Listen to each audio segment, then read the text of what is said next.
Hey, Mr. Stoddard, this is my awesome civil rights project. For my project, I chose LGBT rights. I split my project into 5 sections. 1, the history. 2, marriage laws. 3, pride festivals. 4, recent news. And 5, my views. Let's start with some history. Oh yeah, I'm going to be doing the next bit of this with me in the video. So in 1924, a man named Henry Gerber, put him right here, he was a German immigrant. He started the Society for Human Rights that was founded in Chicago, and it was the first documented gay rights organization in the U.S., and he started this during his U.S. Army service in World War I. He was inspired to create this organization by the Scientific Humanitarian Committee, a homosexual emancipation group in Germany. His small group published a few newsletters, and it was the first gay newsletter. It was called Friendships and Freedom. But sadly, in 1925, due to police raids, it was disbanded. This was the first gay rights organization movement. This was the first of pretty much any gay rights LGBT movement. There weren't very many big movements until 1950. So in 1950, Harry Hay, this man right here, he founded the Mattachine Foundation. It was one of the nation's first gay rights group. It started in Los Angeles, and it coined the term homophile, which was considered less clinical and focused on sexual activity than homosexual. The foundation started off pretty small, but it sought to improve the lives of gay men through discussion groups. The whole organization blew up and expanded after one of the members, this man right here, Dale Jennings, he was arrested in 1952 for solicitation. He was later set free due to a deadlock jury.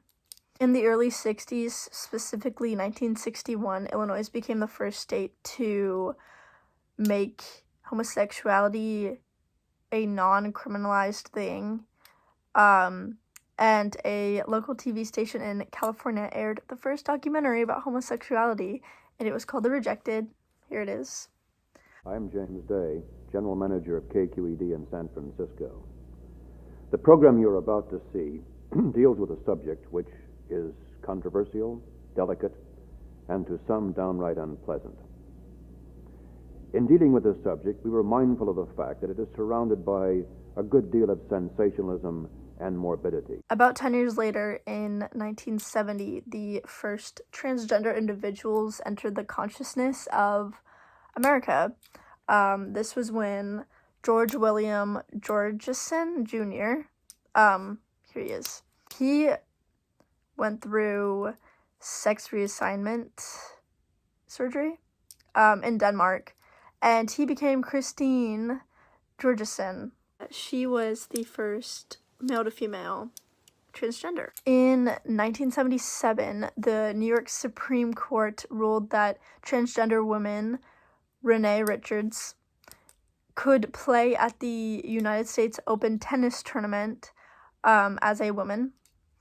Additionally, several openly LGBT individuals secured public office positions. Kathy Kozakenko, right here, won a seat to the Ann Arbor, Michigan City Council in 1974, becoming the first out American to be elected to a public office. In 1980s, the outbreak of AIDS in the United States dominated the struggle for gay rights. In 1981, the Centers for Disease Control and Prevention published a report about 5 previously healthy homosexual men becoming infected with a rare type of pneumonia. In 1984, researchers identified the cause of AIDS and HIV.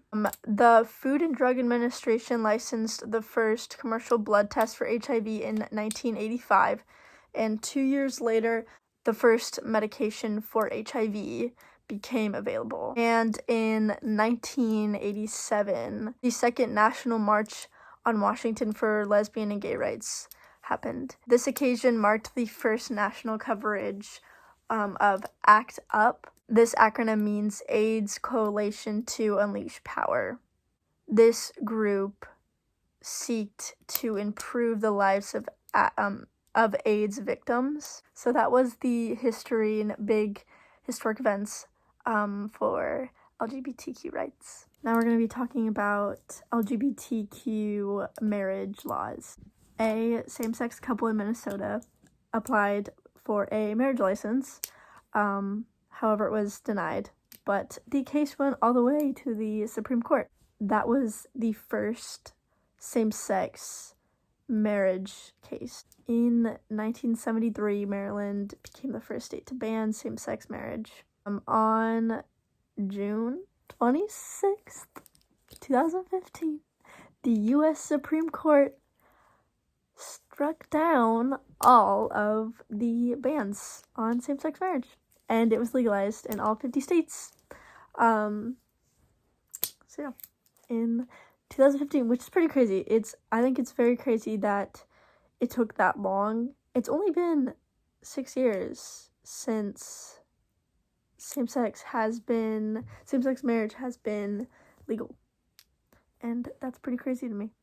On June 28th, 1970, on the one-year anniversary of the Stonewall Uprising, the first Pride March was held in New York, Los Angeles, and Chicago.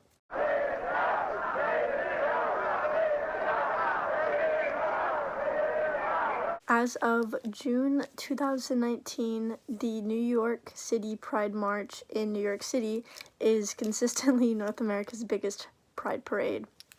Here's some pictures from that parade. 2.1 million attendees in 2015 and 2.5 in 2016.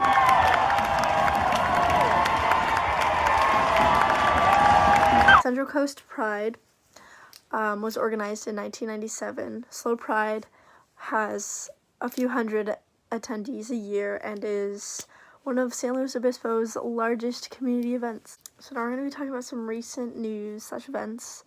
This week, Canada banned conversion therapy, which is a type of treatment that aims to change a person's sexual orientation or gender identity.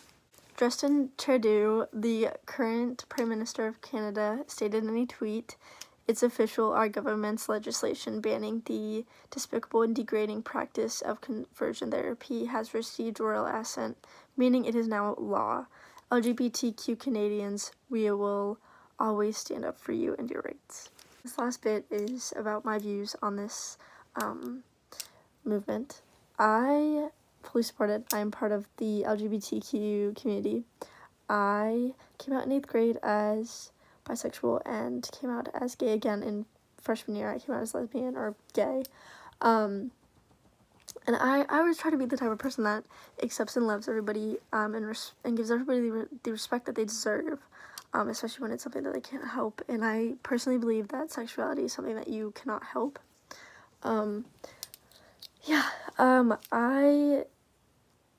I think it's crazy that people in this community, it's taken so long for them to get the rights that they deserve, to marry who they want to marry, and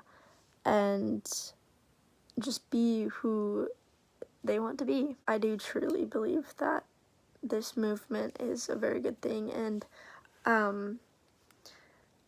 with all the past situations that aren't the best, I think that it's come a long way, and a lot of good things have come out of this movement and these rights, and it's just gonna keep getting better, and people are gonna start getting more and more rights that they deserve, and acceptance and love, and it's just a beautiful thing. I really do think that the LGBT community is a very beautiful thing.